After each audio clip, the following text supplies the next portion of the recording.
Saya hormati para mahasiswa peserta seminar nasional dan para panitia. Pada pagi hari ini merupakan sebuah pemikiran tentunya yang sangat jernih dan progresif. Ide menggagas sebuah peradilan yang modern.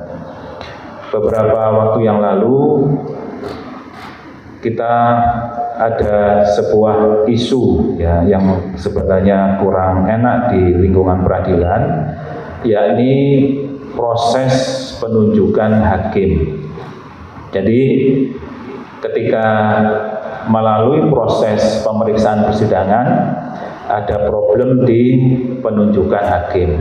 Ketika ada upaya-upaya pihak tertentu yang bisa men-setting siapa hakimnya.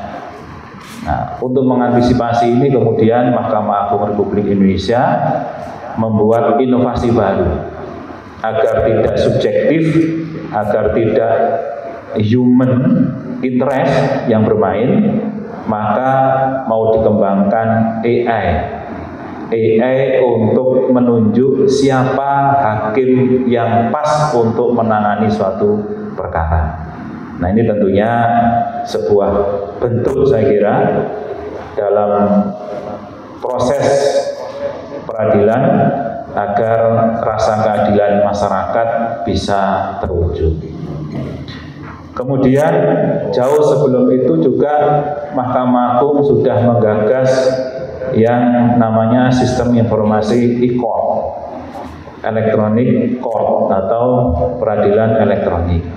Ini juga sudah dilakukan oleh Mahkamah Agung, dan saat ini kami di Fakultas Hukum juga menggagas e-court simulator untuk mendekatkan, karena e-court itu kan tidak sembarangan bisa dibuka kalau bukan para pihak, harus ada loginnya.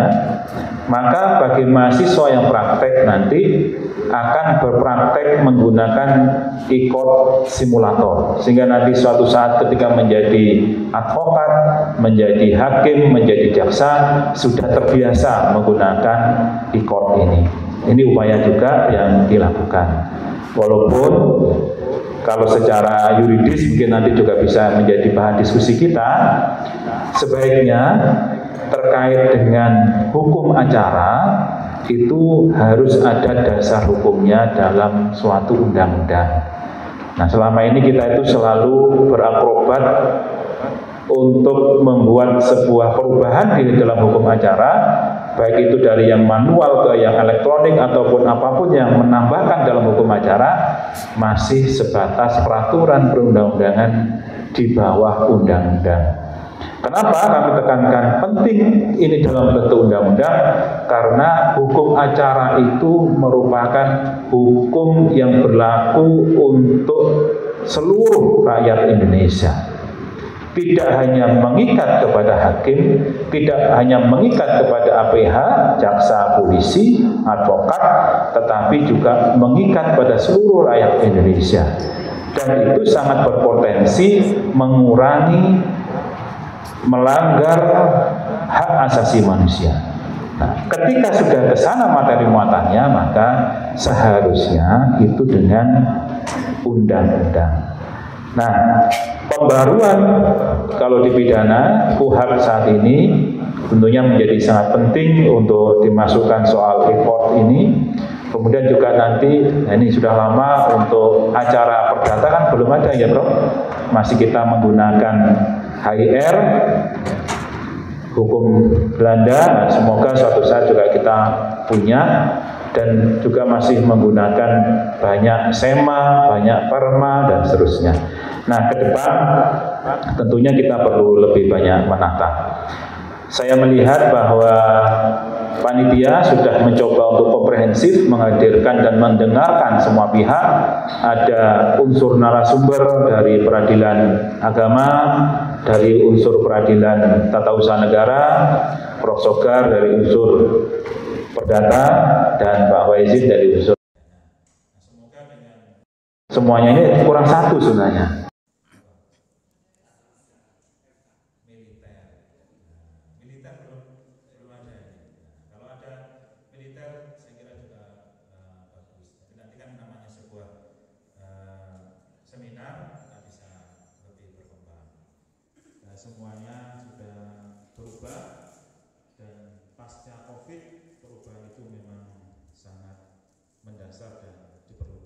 tinggal itu tadi. Hukum jangan selalu tertinggal. Hukum itu kok selalu tertinggal, tetapi dasar hukumnya itu pasti kita itu ada di belakang. Yang menjadi keprihatinan kita, dan semoga ya aspek kemanfaatan hukum itu bisa ditopang dengan aspek kepastian hukumnya. Kita di Fakultas Hukum juga mengembangkan namanya BELA. BELA itu Brawijaya apa Bude? Brawijaya Borderless Legal Aid. Ini adalah sebuah sistem informasi berbasis AI yang memberikan legal aid, bantuan hukum bagi para warga negara Indonesia maupun warga negara asing yang ada di luar Indonesia, khususnya karena ada keterbatasan apabila dilakukan secara daring atau secara luring. Kita punya potensi banyak tenaga kerja Indonesia di Arab Saudi, di Thailand, kemudian di Malaysia dan di Korea Selatan, sehingga dengan berbagai problematika yang ada, kita menghadirkan kerjasama dengan kedutaan, khususnya kedutaan Thailand di sini, kedutaan Indonesia di Thailand, untuk mengembangkan BELA ini. Jadi di sini memberikan bantuan hukum bagi para TKW, TKI Indonesia yang ada di sana melalui aplikasi BELA. Dan di sana dibangun dengan dua pendekatan, artificial intelligence dan human intelligence. Bismillahirrahmanirrahim. Seminar nasional dan call for paper reformasi sistem peradilan dan penyelesaian sengketa modern dengan ini saya nyatakan dibuka.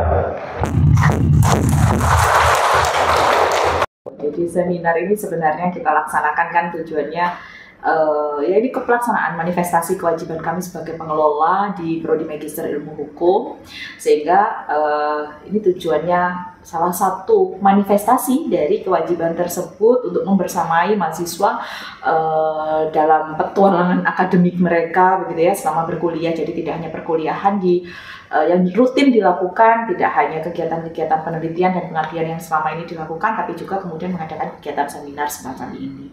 Dan tujuan yang kedua selain upgrade ilmu tadi adalah tentu saja memberikan medan tempur nih bagi mahasiswa dan juga peserta seminar lainnya untuk kemudian dapat aktualisasi melalui paper yang ditulis dan kemudian mempresentasikannya dan pada akhirnya nanti dipublish di dalam e-book ber-ISBN.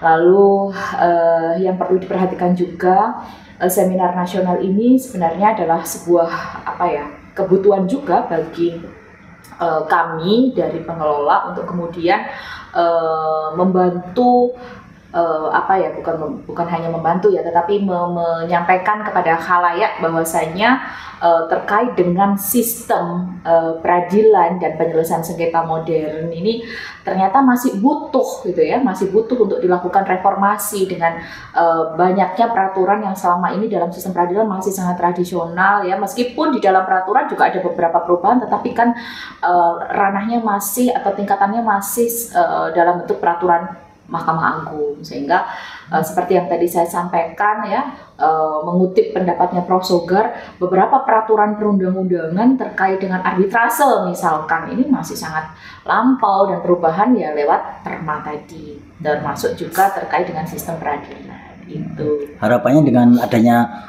modernisasi ini kira-kira apakah output dari peradilan sendiri bisa lebih fair ya, untuk masyarakat. Betul, transparan, sistem peradilan yang transparan, sistem penyelesaian sengketa yang transparan, akuntabel, akses to justice dari masyarakat itu lebih mudah begitu ya. Seperti dalam penelitian yang dilakukan oleh beberapa ahli misalkan, saya tertarik sekali begitu membaca hasil penelitian dari Sebastian Pompe ya, beliau itu seorang ahli hukum Belanda yang sangat konsen terhadap hukum di Indonesia. Tadi juga sudah saya sampaikan, negara kita tidak akan menjadi negara yang kemudian pertumbuhan ekonominya cepat ketika sistem peradilan, sistem penyelesaian sengketanya itu tidak transparan, tidak akuntabel, tidak efisien. Ya, jadi negara-negara yang sistem peradilan maupun sistem penyelesaian sengketanya masih sangat lamban itu rawan sekali untuk tidak berkembang secara ekonomi.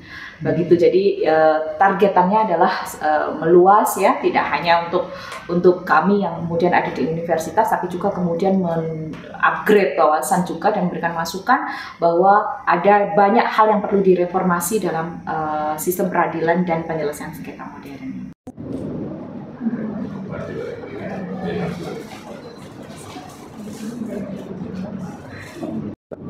Sumber hukum kita, KUA Perdata atau Burger Bedbook ini kan udah 187 tahun usianya. Coba deh bayangkan kalau ada sumber hukum, ini kodifikasi kan, ini kan, BW ini kan kodifikasi kan, 187 tahun sampai hari ini masih dipakai. Kita kan tidak boleh menggunakan BW Belanda, bukan, karena kita negara berdaulat. Kalau zaman dulu kan BW berlaku di Hindia Belanda karena ada konkordansi. Ya sekarang tak mungkin karena kita udah negara merdeka. Jadi ya akhirnya kalau kita menangani sengketa di bidang keperdataan, mau nggak mau sumber hukum materialnya itu. Ya, jadi itu juga perlu dimodernisasi. Dan ini saya sampai mengundang Prof. Yusril ya selaku Menko Hukum HAM dan imigrasi dan pemasarakatan itu kita sampaikan kepada beliau. Ini kita punya kebutuhan ya mendesak ya. Di seminar ini sama launching Bella, sama launching Ekot Simulator sebenarnya kita juga gagas adalah dalam rangka untuk mendorong modernisasi pengadilan di Indonesia. Jadi sudah waktunya dengan adanya perkembangan teknologi, khususnya artificial teknologi, tidak hanya soal sistem informasi, tapi juga soal artificial teknologi, kita bisa adaptasikan di dalam ruang pembelajaran dan ruang peradilan. Nah, kita gabungkan semuanya agar nanti lebih memudahkan mahasiswa dan mendekatkan mahasiswa terhadap praktek yang ada nanti ketika mereka sudah lulus. Itu sih harapannya. Nah, kira sistem yang dipakai sekarang di pengadilan, apakah ini sudah waktunya di-upgrade atau seperti apa? Karena kan ini juga modernisasi ya. Iya, benar. Salah satu upgrade memang yang diperlukan adalah sentuhan AI ya, dan memudahkan dalam akses pencari keadilan. Karena selama ini kalau harus datang ke pengadilan itu kan banyak hambatan-hambatan, transportasi, kemudian juga jadwal hakim atau jadwal sidang yang juga sering molor misalnya gitu. Nah, dengan adanya e-court maka itu akan lebih memudahkan dan lebih efisien bagi masyarakat, lebih murah lah begitu. Urgensinya begitu ya? Ya, hanya saja yang agak ada kritik lah di e-court ini adalah satu, dasar hukumnya. Seharusnya ada undang-undang yang melingkupi keberadaan e-court ini. Tidak hanya cukup dengan perma apalagi sema. Ya, itu kan peraturan yang berlaku di internal Mahkamah Agung. Padahal e-court ini kan berlaku untuk seluruh rakyat Indonesia. Nah, sehingga yang tunduk ke situ tidak hanya hakim, yang tunduk juga ada masyarakatnya, kemudian ada polisinya, ada jaksanya. Nah, ini yang seharusnya masuk di dalam perbaikan e-court ke depan. Jadi kan dalam tema kan disebut ada penyelesaian sengketa modern, Pak. Ya. Ya, penyelesaian sengketa modern ini penyelesaian sengketa yang berangkat dari yang tradisional, yang bukan tradisional sih, yang sudah ada existing sekarang. Bisa seperti APS itu kan ada namanya mediasi, ada namanya arbitrasi, ya arbitrasi. Nah, untuk arbitrasi ini yang saat ini juga sedang digagas. Ini mau pendekatan modern lebih kepada penggunaan teknologi tadi itu. Nah, jadi selama ini kan kalau arbitrasi kita masih belum melihat keberadaan atau pengaruh dari penggunaan teknologi dalam penyelesaian secara arbitrase. Nah, ini kita pikirkan bagaimana teknologi bisa teradaptasi di sini.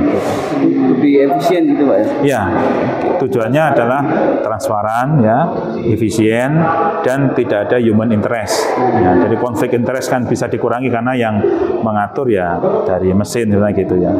Pak Dekan, mungkin akan banyak yang bertanya juga seberapa urgent sebenarnya modernisasi untuk sistem peradilan ini? Ya, yang penting kan sebenarnya bagi masyarakat adalah mau terjadinya peradilan yang murah, cepat, dan adil kan. Nah, kalau dengan sistem yang manual yang ada menyebabkan biaya tinggi, misalnya begini, kalau pakai yang di luar sistem itu harus datang, kalau nggak ditunda pulang lagi, datang pulang lagi. Misalnya mendatangkan ahli dari Malang ke Jakarta, kemudian peradilannya ditunda, kan di sana sudah habis tiket, sudah habis penginapan, waktu, ya toh? Kemudian harus pulang lagi, minggu depannya diundang lagi. Hal yang remeh hanya soal karena persidangan ditunda, nah, karena ada masalah tidak quorum hakim dan sebagainya gara-gara nggak bisa hadir, ini kan bisa diatasi dengan yang modernisasi tadi, dengan sistem informasi. Itulah yang diharapkan, peradilan yang murah, kemudian bisa cepat begitu. Nah, ini masyarakat tentunya sangat menyambut baik. Ya tinggal dasar hukum. Masih terjadi, Pak, sering terjadi di sering, dan kita sering mengalami, khususnya kalau kami ini kan di ahli ya.